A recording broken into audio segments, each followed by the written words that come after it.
The biggest problem with democracy is time preferences.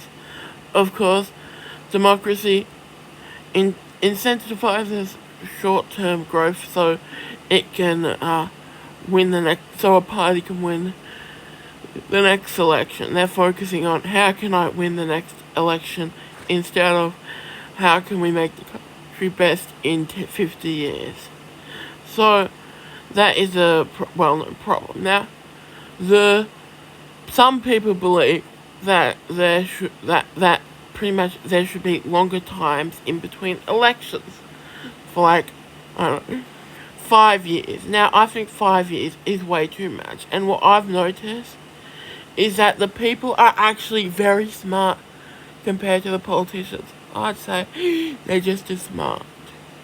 They know what policy is good. They know what policy is bad.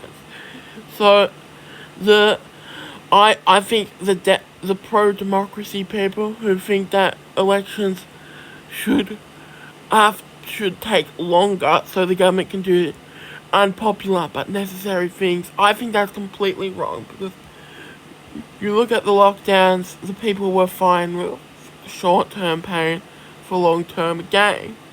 So I think the general public is a lot smarter than people give them credit to do. So, but what long distances between elections is it allows governments to do stuff that are not in the interest of the general public. So, what I believe is that elections should be held more often, not less often, preferably annually. So, annual elections, so that way if the government's doing a bad job, it's instant consequences. Now, of course, people will say short term, that will promote short term thinking. Well, yes, I think that is a problem. But I also think there should be a monarchy.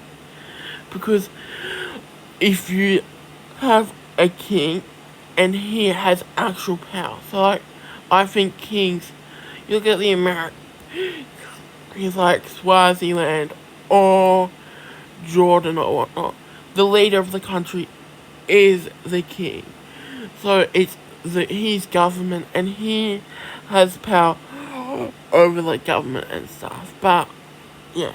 So what I think is that the king he should drive the direction of the country in the interest of the people. So let's say the king so pretty much it's competing power structures. So if they're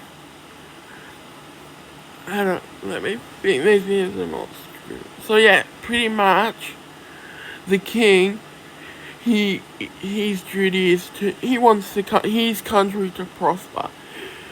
If he lives in a prosperous country, that's good for him. So the monarchy will have that continuity. So yeah, the government, the parliament may be changing every year, but the king stays the same. That provides consistency and long-term stability and a unifying figure.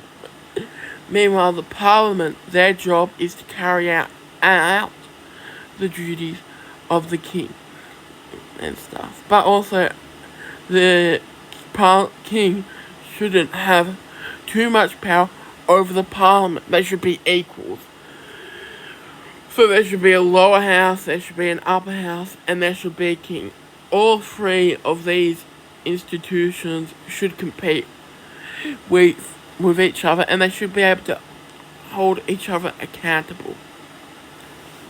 So yeah, I think because I think the people are a lot.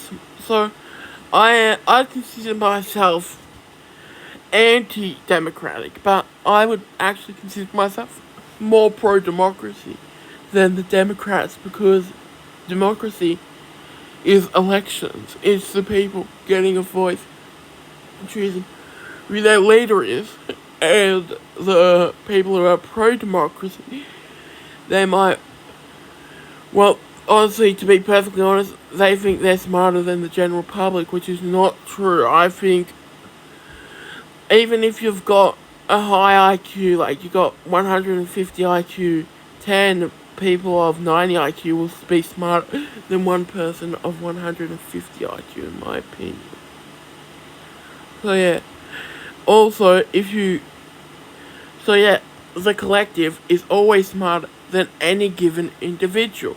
So if 40% of the people are, if every single problem, 40% of people are wrong, 60% are right, on average, the more people get to say, the better the decisions are. So yeah, I don't have much more to say except democratic monarchism is the best, and that is all.